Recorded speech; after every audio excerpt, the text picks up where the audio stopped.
Hello my dear students, कैसे हैं आप। दिस इज नवीन जादौन और आप देख रहे हैं अजय केन यूट्यूब चैनल। और हम बात कर रहे हैं BSc third year organic chemistry organometallic compound वाली यूनिट हम पढ़ रहे थे। और पिछले लेक्चर में हमने बात की थी मैग्नीशियम का कार्बधातुक यौगिक, उसमें हमने कंप्लीट सारी बात कर ली थी। इस लेक्चर में हम बात करने वाले हैं जिंक का कार्बधातुक यौगिक, the organometallic compound of zinc, उस पर कंप्लीट बात करेंगे। इसमें इंपॉर्टेंट क्या होता है, या तो बनाने का मेथड पूछता है जिंक के कार्बधातुक यौगिक को, या इसकी केमिकल रिएक्शन पूछता है। तो इन दोनों के बारे में हम बात करेंगे।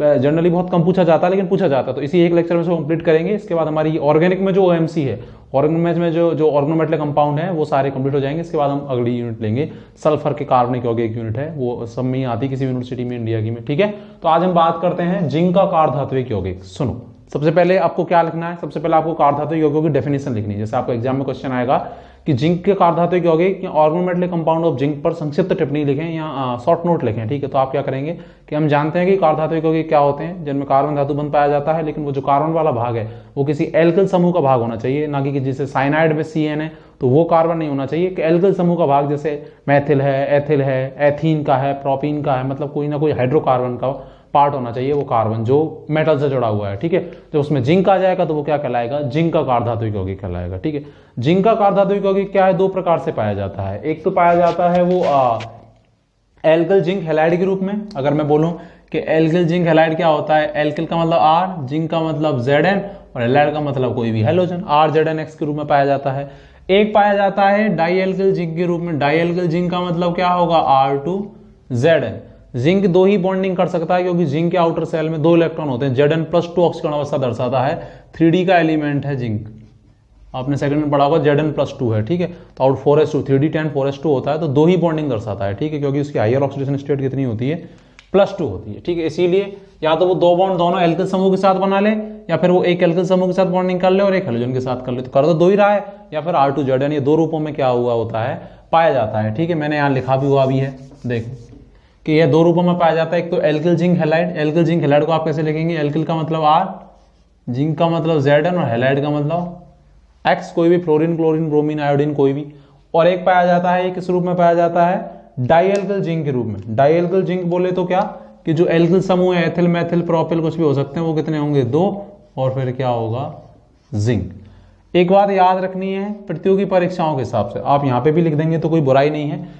डाईएल्किल जिंक का एक नाम होता है, इसको फ्रैंकलैंड नामक वैज्ञानिक ने खोजा था, इसीलिए इसको बोला जाता है फ्रैंकलैंड रिएजेंट भी बोला जाता है। ठीक है, फ्रैंकलैंड अभिकर्मक भी बोलते हैं डाईएल्किल जिंक को। मुख्यतः जिंक का जो कार्बधातुक यौगिक है वो यही है। ठीक है, ये मुख्यतः यही पाया जाता है, इसी की केमिकल रिएक्शन अपन पढ़ेंगे, इसी को बनाने की विधि। ठीक है, एक रूप और है एल्किल जिंक हैलाइड के रूप में भी, और एक डाईएल्किल जिंक के रूप में, जिसको R2Zn, और इसका एक और कॉमन नेम क्या है, फ्रैंकलैंड अभिकर्मक। कभी कभार प्रतियोगी परीक्षाओं में पूछ लेता है कि निम्न में से फ्रैंकलैंड अभिकर्मक कौन है। जैसे मैंने बताया था, सुपर ग्रीनियर कौन है, RLI, लिथियम का कार्बधातुक यौगिक सुपर ग्रीनियर है। और ग्रीनियर कौन है, RMgX, मैग्नीशियम का कार्बधातुक यौगिक क्या है, ग्रीनियर अभिकर्मक, जिसको ग्रीनियर रिएजेंट। और फ्रैंकलैंड कौन है, जिंक का कार्बधातुक यौगिक। इसके बारे में आप कॉपी, मैंने इसलिए लिख दिया कि लेक्चर बड़ा भी ना हो, सारी चीजें आ जाए। ठीक है, मैं आपको समझा एक एक लाइन दूंगा। ठीक है, लिखा कैसा है मैंने, वैसे बढ़िया। ठीक है, लाइक तो बनता है, लाइक तो पढ़ाने में भी बनता है अगर आपको बेहतर लगता है तो। जो रेगुलर स्टूडेंट है वो तो जानते ही हैं, जो नए आए हैं वो देखें और पहचाने, उसके बाद लाइक, सब्सक्राइब एंड शेयर, वो तो होना ही चाहिए, इतनी तो आपकी ड्यूटी है। जिंक का कार्बधातुक यौगिक कम क्रियाशील होता है। अब सबसे पहले ये लाइन क्यों आई कि कम क्रियाशील है, मतलब ये लेस रिएक्टिव है, क्यों। अगर मैं बात करूं RLI के बारे में, लिथियम का कार्बधातुक यौगिक, देखो आप ये कॉपी में लिख लेना जो मैं बोर्ड पे लिख रहा हूं, लेकिन ये समझा रहा हूं, ये कॉपी में नहीं जा सकता, ये केवल दिमाग में ही जा सकता है। यू नो दैट RLI है, एक RMgX है, और एक जिंक का कार्बधातुक यौगिक है, या तो R2Zn है या RZnX, कोई सा भी है। ठीक है, आपसे पूछा जाए कि रिएक्टिविटी बताइए सबसे ज्यादा किसकी होगी, तो देखो RMgX को तो ग्रीनियर अभिकर्मक अपन बोल रहे थे, RLI को बोल रहे थे सुपर ग्रीनियर अभिकर्मक। तो इसका मतलब ज्यादा रिएक्टिव होगा, तभी तो सुपर बोल रहे हैं कि जो ग्रीनियर है उससे भी ज्यादा सुपर, मतलब ज्यादा रिएक्टिव, ज्यादा अभिक्रियाएं कर सकता है, ज्यादा रिएक्शन कर सकता है, इसीलिए सुपर ग्रीनियर अभिकर्मक। ठीक है, इसीलिए RLI, ये किसका ऑर्डर लिख रहे हैं अपन लोग, रिएक्टिविटी का। सबसे ज्यादा RLI, फिर RMgX, और जो R2Zn होता है वो बहुत कम क्रियाशील होता है। इसका रीजन भी हम बता सकते हैं। ठीक है, अगर इन तीनों ऑर्डर पूछेंगे तो ये ऑर्डर होगा। जो कम क्रियाशील होगा वो रासायनिक अभिक्रियाएं ज्यादा करेगा या कम करेगा, कम करेगा। ठीक है, R2Zn कम क्रियाशील क्यों, कोई चीज क्रियाशील कब होती है, जो चीज किसी जहां पर उसमें बॉन्डिंग कर रहे उसमें से जल्दी निकले कि लेट निकले, जल्दी निकले। कोई चीज जितनी जल्दी भागेगी, अरे हम कोई लेजी बच्चा है और कोई एक्टिव बच्चा है। एक्टिव बच्चा कौन होता है? क्या जो पड़ा रहता है वो, या सटाक से भाग जाता है वो एक्टिव होता है। इसका मतलब RLI में जो ये R माइनस है, ये तो कंफर्म है ना सबको कि हमेशा कार्बन वाला जो भाग होता है, R का मतलब एल्किल समूह CH3CO2H5, कैसा चार्ज आता है कार्ब धातु यौगिकों में? हमेशा नेगेटिव, क्योंकि ये सारी धातुएं हैं, धातुओं पे कैसा चार्ज आता है? पॉजिटिव। धातुओं पे कभी ऋणात्मक आवेश नहीं आता, ऑलवेज धनात्मक आवेश आता है, क्योंकि इलेक्ट्रॉन त्यागने की प्रवृत्ति रखती है। ठीक है, ये भी नेगेटिव बनेगा, यहाँ पे ये भी नेगेटिव बनेगा। इसका जो R है, R2 में कोई भी एक R ले लो तो वो भी कैसा बनेगा? नेगेटिव बनेगा। अब एक बात बताओ कि जल्दी नेगेटिव कहां से भागेगा? तो RLI से भागेगा। क्यों भागेगा? इसका रीजन है, आवर्त सारणी को देखना। अब अगर हो तो अभी देख सकते हो।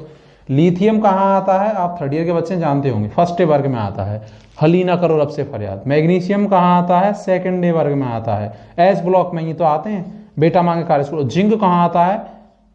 3D का एलिमेंट है, अंतिम एलिमेंट। इसका मतलब आवर्त सारणी में किस तरफ आता है? दाईं तरफ। अब मुझे पता है आवर्त सारणी में पीरियोडिक टेबल में लेफ्ट टू राइट जाने पे जो साइज है वो क्या होता है? कम होता है।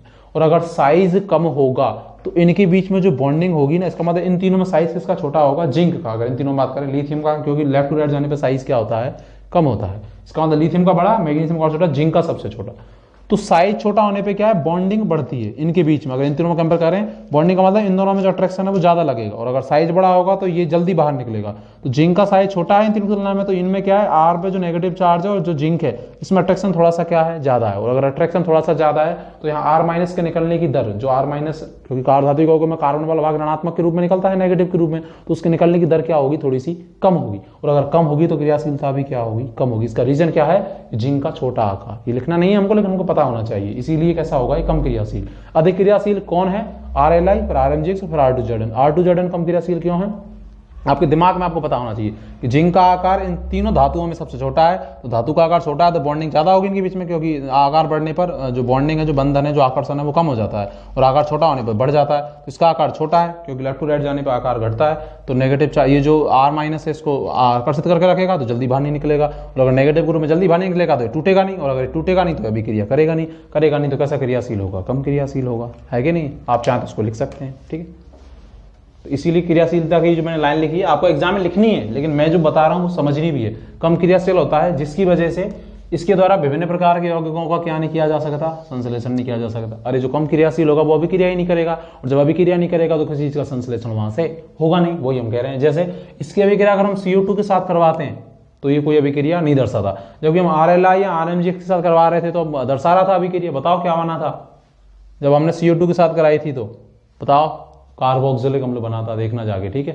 COOH बना था। ठीक है, जबकि R2ZN कोई अभिक्रिया नहीं दर्शाता। क्यों? क्योंकि वो कम क्रियाशील होता है। ठीक है, जिंक कार्ब धातु यौगिक का एक महत्वपूर्ण अभिकर्मक भी बनाता है, जिसका नाम है, जिसको अपन बोलते हैं सिमोन्स स्मिथ अभिकर्मक बोलते हैं। ठीक है, आगे चल के हम इसको पढ़ेंगे। सिमोन्स, ये भी पूछा जा सकता है प्रतियोगी परीक्षाओं में। ठीक है, इसका उपयोग कहाँ होता है? इसका उपयोग होता है एल्कीनों की योगात्मक अभिक्रिया में। इसका क्या होता है? उपयोग होता है। एल्कीन क्या होती है? C डबल बॉन्ड C इसको तोड़ देता है और यहाँ पे ये एक महत्वपूर्ण यौगिक बनाता है, और एल्कीनों में क्या करा देता है? एडिशन करा देता है। ठीक है, तो सिमोन्स स्मिथ अभिकर्मक किसका कंपाउंड है? इसमें भी कौन सी मेटल होती है? जिंक मेटल होती है। फ्रैंकलैंड अभिकर्मक क्या है वो आपको पता होना चाहिए। ठीक है, तो इसको लिखो ऐसे कैसे, फिर अपन इसी में अभी मैं क्या करूंगा, बोर्ड पे लिख दूंगा जितनी भी रिएक्शन जो हैं कि इनको बनाने की विधि, जिंक के कार्ब धातु यौगिक और उसकी केमिकल रिएक्शन। ठीक है, आप इसको एज इट इज ऐसे ही लिखें, लिख लो इसको। उसके बाद इसको बनाने की विधियां लिख लो। इसको लिखा आपने? ठीक है, अब अपन बात करते हैं इनको बना। वीडियो को पॉज करके लिख लिया करो। ठीक है, और लाइक शेयर सब्सक्राइब करना ना भूलें। अगर बेहतर लग रहा है तो, अगर कोई आगे से कर देता है, पहले से लाइक कर देता है, क्योंकि इतने बच्चे देखते हैं और लाइक आ नहीं रहे हैं, इसका मतलब क्या है? पहले से कर देता है तो उसका ऑलरेडी थैंक यू। जो लोग पहली बार आए वो देख के कर दें कि यार दम है कि नहीं है। नहीं है तो कोई बात नहीं। ठीक है, अब आपको मैं बताता हूं बनाने की विधि, जिंक के कार्ब धातु यौगिक को बनाने, मेथड ऑफ प्रिपरेशन।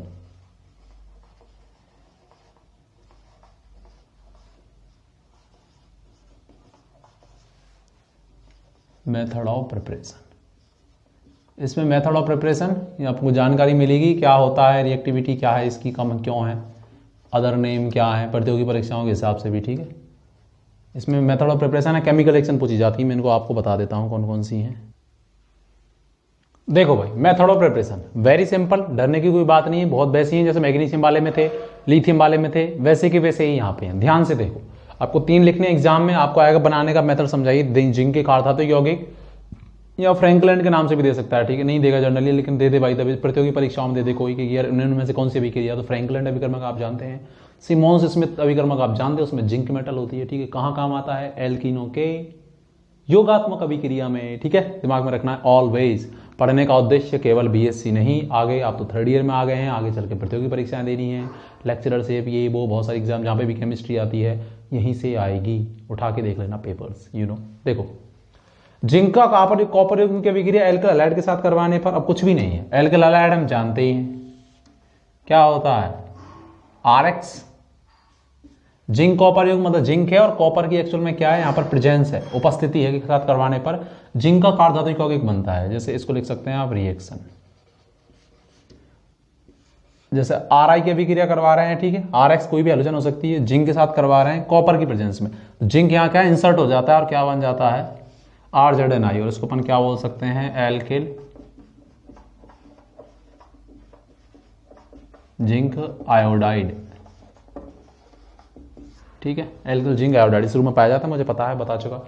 सेकंड की बात करें, जब कार्बन बोरेन और कार्ब मरकरी, अभी कार्ब का मतलब इसमें क्या होगा, कार्बन होगा, और बोरेन का मतलब क्या होगा, बोरन होगा।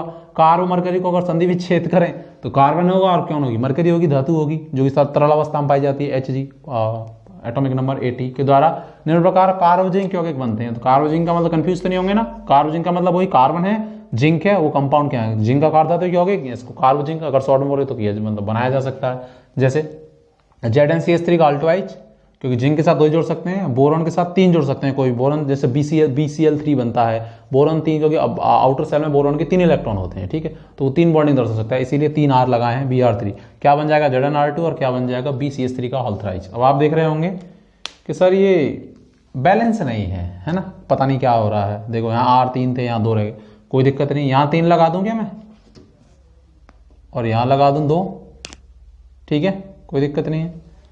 तो यहाँ पे भी 3 लगा दूंगा, और यहाँ पे कितना लगा दूंगा, 2 लगा दूंगा, हो गई क्या बैलेंस। देखो जिंक 3 है, 3 है, R कितने, 3 दूनी के 6, 3 दूनी के 6, बोरॉन कितने हैं, 2 हैं, बोरॉन 2 हैं, CH3 कितने, 3 दूनी के 6, 3 दूनी के 6 है कि नहीं, तो बैलेंस हो गई। ऐसे इसको देख लो, Zn के अभिक्रिया करा दो, मरकरी का धातु यौगिक के साथ बोलते हैं इसको, अपन इनऑर्गेनिक में पढ़ेंगे, Hgr2, Hg में क्या गुण होता है, सेपरेट होने का गुण होता है, तो Hg क्या हो जाएगा, बाहर हो जाएगा, और दोनों एल्किल समूह उसके साथ जोड़ देगा, तो ZnR2 या इसको R2Zn एक ही बात है, तो ये क्या हो जाएगा, डाइएल्किल जिंक, जिसको अपन क्या बोलते हैं, फ्रैंकलैंड अभिकर्मक, ठीक है। जब जिंक क्लोराइड की अभिक्रिया अगर हम करवा दें किसके साथ, कार्ब लिथियम के साथ, मतलब RLI के साथ करवा दें, जिसको अपन सुपर ग्रीनियर अभिकर्मक बोलते हैं, इसके साथ करवा दें, तो भी क्या बनता है, कार्ब जिंक यौगिक या जिंक का कार्बोधातु यौगिक बनता है। जैसे RLI के अभिक्रिया के साथ करा दें ZnCl2 के साथ, तो ये क्या बना देगा,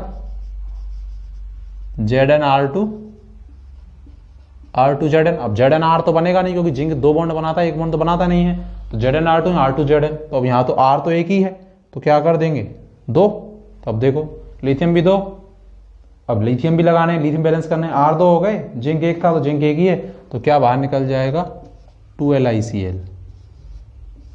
बैलेंस है क्या अभिक्रिया, बैलेंस है ना, ठीक है।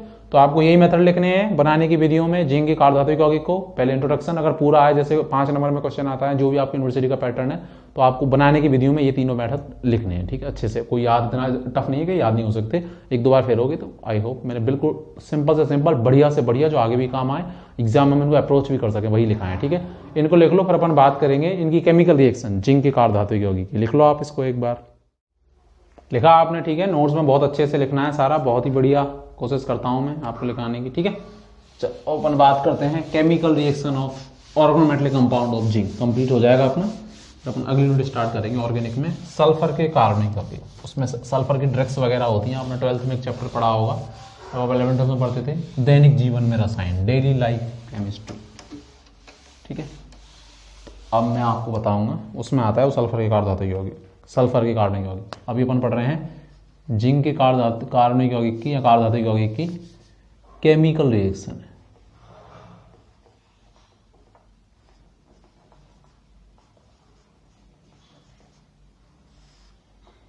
रासायनिक गुण से भी पूछ सकता है, रासायनिक अभिक्रियाओं से भी पूछ सकता है, तो मैं इनको एक एक करके आपको सारी बता देता हूँ। देखो अब हम बात करते हैं इनकी केमिकल रिएक्शंस की। मैं आपको एक बात बताना चाहता हूँ यहाँ पे कि जैसे हम बहुत सारी बुक्स पढ़ते हैं, कोई हमको बताता है, पढ़ते हैं, देखो बहुत सारी रिएक्शन हो सकती हैं, कुछ भी इसकी बनाने की विधियां बहुत सारी हो सकती हैं, इसकी केमिकल रिएक्शन बहुत सारी, कुछ भी बना दो कितनी भी सारी, लेकिन जो मेन इंपॉर्टेंट है इनसे कितनी भी रिएक्शन बन सकती हैं।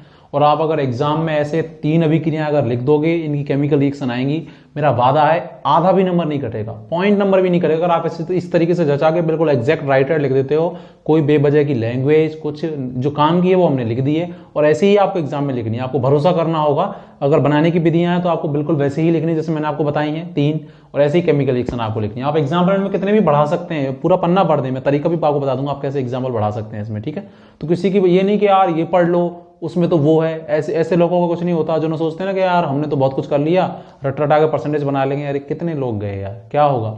सीखना है तो अजय अकेडमी देखना है, लाइक करना है, सब्सक्राइब और शेयर करना है। जो बच्चा वास्तव में इच्छुक है केमिस्ट्री सीखने का, पढ़ने का बीएससी में, क्योंकि हमको पढ़ने वाले बच्चे चाहिए, हमको पढ़ाने वाले नहीं चाहिए जो अपने आप में बहुत होशियार है, वो तो अपने आप ही पढ़ लेंगे। जो वास्तव में पढ़ना चाहता है, और देखो आगे वही बढ़ता है जो पढ़ना चाहता है, सीखना चाहता है। अगर ऐसा होता तो आईएएस के एग्जाम में परसेंटेज बेस होता, ठीक है, लेकिन प्रीलिम्स और मेंस 2 एग्जाम है, वो कारण है जो बिल्कुल बूंद बूंद से घड़ा बढ़ता है वही आगे जाता है। आप समझ रहे होंगे मैं क्या कहना चाह रहा हूँ। केमिकल रिएक्शन देखो, जिंक की कार्बोधातु यौगिक की अभिक्रिया जल के साथ करवाने पे, जल तो हम जानते हैं ना क्या होता है, कि जल को भी नहीं जानते, जल को तो हम जानते हैं क्या होता है। H2O के साथ करवाने पर क्या बनते हैं, हाइड्रोकार्बन। हाइड्रोकार्बन का मतलब alkane, alkene, alkyne, generally alkane बनते हैं, ठीक है। जैसे R2ZN है हमारे पास और जल है, ठीक है। जल में क्या होगा, H+ और OH, ठीक है। और मुझे पता है कि यहाँ कौन माइनस के रूप में R2ZN में से कौन बाहर निकलता है, R-, क्योंकि जिंक पे तो पॉजिटिव आता है। और H2O में क्या होता है, H+ और OH, तो प्लस किसके साथ जुड़ जाएगा, नेगेटिव के साथ, तो R- है यहाँ है, और इसमें जल में H+ है तो RH बन जाएगा। और RH क्या होता है, एल्केन, और एल्केन क्या होता है, हाइड्रोकार्बन। जैसे यहाँ CH3 होता तो CH3 और H क्या बन जाता, CH4, CH4 क्या होती है, मेथेन। जैसे यहाँ C2H5 ले लेते हैं आप, C2H5 का हॉल्ट वाइज, क्योंकि R की जगह आप कुछ भी ले सकते हैं एल्किल समूह, CH3 ले सकते हैं, C2H5 कुछ भी ले सकते हैं। तो अगर CH3 लेते तो H जुड़ जाता तो CH4, C2H5 लेते एथिल और एक जुड़ जाता C2H6 तो एथेन बन जाता, ठीक है। तो इसमें कोई बड़ी बात है नहीं। OH इसके साथ जुड़ जाएंगे, जिंक के साथ जुड़ जाएंगे, ठीक है। तो क्या बन जाएगा, ZnOH का हॉल्ट वाइज। बैलेंस नहीं हो रहा तो यहाँ पर 2 लगा दो, हो गए। हाइड्रोजन कितने हो गए, तो यहाँ पे भी 2 लगाना पड़ेगा, क्योंकि R2 2 R हैं तो यहाँ पे भी 2 R, 4 H है ना, तो 2 H इसमें और 2 H इसमें, OH में, और 2 ऑक्सीजन है, 2 ऑक्सीजन 1 जिंक है, ठीक है। बैलेंस भी होगी। एग्जाम्पल आप ऐड भी कर सकते हैं, मैंने बोला R की जगह आप CH3 लिख दो, अगला एग्जाम्पल, R की जगह C2H5 लिख दो, एक और एग्जाम्पल। अगली रिएक्शन देखो, तो आप एग्जाम्पल भी बढ़ा सकते हैं, ज्यादा भी भर सकते हैं, अगर आपको 100 कॉपी भरने का तो आप भर सकते हैं। डायल्किल जिंक की अभिक्रिया तृतीयक ब्यूटिल क्लोराइड के साथ करवाने पर, बड़ा नाम लग रहा होगा ना, तृतीयक ब्यूटिल क्या होता है, कुछ नहीं है। देखो ब्यूटेन के कुछ समावयवी होते हैं, मैं यहाँ बताता हूँ। जैसे देखो ये ब्यूटेन होता है, इसमें एक कार्बन यहाँ जुड़ रहा हो, एक कार्बन यहाँ, एक कार्बन यहाँ, ठीक है। तो ये जो बीच वाला, अब कार्बन कितने बॉन्ड बनाता है, 4, तो इसके साथ 3 हाइड्रोजन जुड़ जाएंगे, इसके साथ 3 हाइड्रोजन जुड़ जाएंगे, और इसके साथ भी 3 हाइड्रोजन जुड़ जाएंगे। ये जो बीच वाला जो कार्बन होता है, इसकी एक बैलेंस ही क्या रहे, संयोजकता फ्री रहे। इस संरचना का टोटल कार्बन कितने हैं, 4 है। और ये बीच वाला जो कार्बन है देखना कितने डिग्री है, 3 डिग्री, 3 डिग्री। टोटल कार्बन 4 है तो क्या होता है, सबके बीच में एकल बॉन्ड है तो क्या होता है, ब्यूट, और एकल बॉन्ड है तो ब्यूटेन। लेकिन यहाँ एक देखो हाइड्रोजन नहीं है, यहाँ पे खाली है, मतलब कोई और समूह जुड़ेगा। तो जब एल्केन में से एक हाइड्रोजन निकल जाता है तो उसमें इल लगा देते हैं, तो ब्यूटिल। अब इसको तृतीयक क्यों लगाया, क्योंकि इसमें देखो 3 डिग्री कार्बन है, क्योंकि कार्बन की जब 3 संयोजकताएं कार्बन द्वारा सेटिस्फाई होती हैं, एक तो ये, एक ये और एक ये, तो इसको 3 डिग्री कार्बन बोलेंगे। तो क्या बोल देंगे इसको अपन, तृतीयक ब्यूटिल। तो देखो, और अगर यहाँ Cl जोड़ देंगे अपन तो तृतीयक ब्यूटिल क्या हो जाएगा, क्लोराइड। तो देखो यही तो था, CH3 का ऑल्थराइज, तो CH3 का ऑल्थराइज तो बनेगा, 3 CH3 और 1 Cl है कार्बन के साथ, तो एक कार्बन है, इसके साथ 3 तो CH3 और 1 Cl है, तो कोई दिक्कत नहीं है ना। तृतीयक ब्यूटिल क्लोराइड क्या होता है, तृतीयक ब्यूटिल ब्रोमाइड होता तो Br लगा देते, तृतीयक ब्यूटिल अल्कोहल होता तो OH लगा देते। तो तृतीयक ब्यूटिल हमको पता होना चाहिए, तो हम तृतीयक वर्ड क्यों लगाए, क्योंकि उसमें 3 डिग्री कार्बन होता है, ठीक है। 3 डिग्री कार्बन कौन है, जब कार्बन की तीनों बैलेंस ही कार्बन द्वारा सेटिस्फाई हो, ठीक है, तो 3 डिग्री होगा।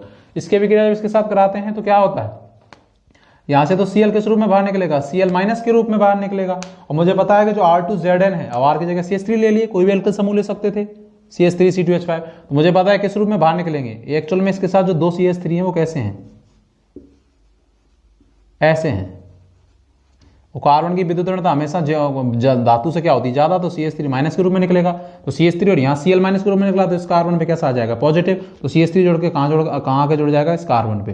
तो देखो जुड़ गया ना, CH3 का ऑल्फर हो गया, यहाँ 3 थे, एक और आ गया। और जो ये अभी क्या बच गया, CH3Zn, और इसके साथ कौन जुड़ जाएगा, Cl, तो CH3Zn Cl बन जाएगा। ठीक है, तो भी क्या बन जाएंगे, हाइड्रोकार्बन बन जाएंगे ना, हाइड्रोकार्बन।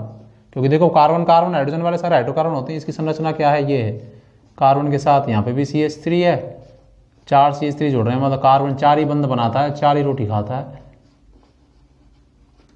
ठीक है, क्या हो जाएगा ये, इसको बोलते हैं नियोपेंटेन। ठीक है, संरचना ये है। तो देखो एल्केन ही तो है, एक एल्किल बंद है, कार्बन हाइड्रोजन, तो एल्केन है। ठीक है, 5 कार्बन का है, तो नियो संरचना को नियो बोला जाता है, नियोपेंटेन।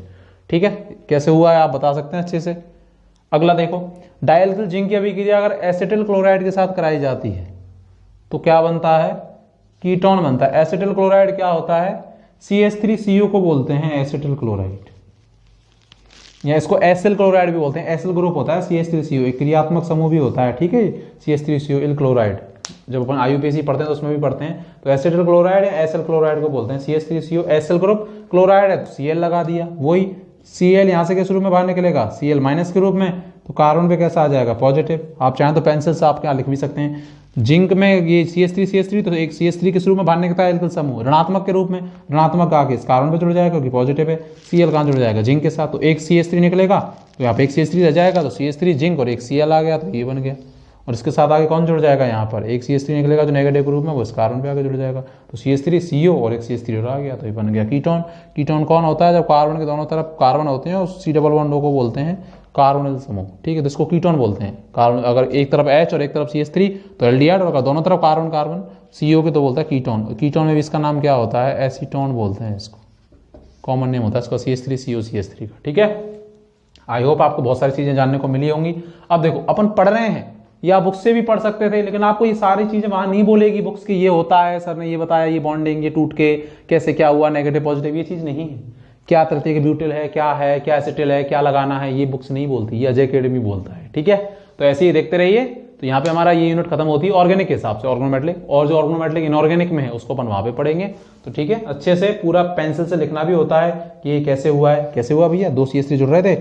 हमेशा कोई भी कार्बन धातु यौगिक में जो कार्बन मेटल बॉन्ड होता है उसमें कार्बन पे हमेशा नेगेटिव और मेटल पे हमेशा पॉजिटिव, क्योंकि कार्बन की जो विद्युत ऋणता है वो मेटल से हमेशा क्या होती है, ज्यादा होती है, जिसकी EN ज्यादा वो इलेक्ट्रॉन लेता है। ये मैं शुरू के लेक्चर्स में ही आपको बता चुका हूं अच्छे से। ठीक है, आई होप बहुत बढ़िया लगा होगा। ऐसे ही लिखते रहिए, कॉपी में देखते रहिए, सपोर्ट करते रहिए। मिलते हैं अगले लेक्चर में अगली यूनिट के साथ। जब तक के लिए खुश रहिए, पढ़ते रहिए। बाय बाय, जय हिंद, जय भारत, गुड नाइट।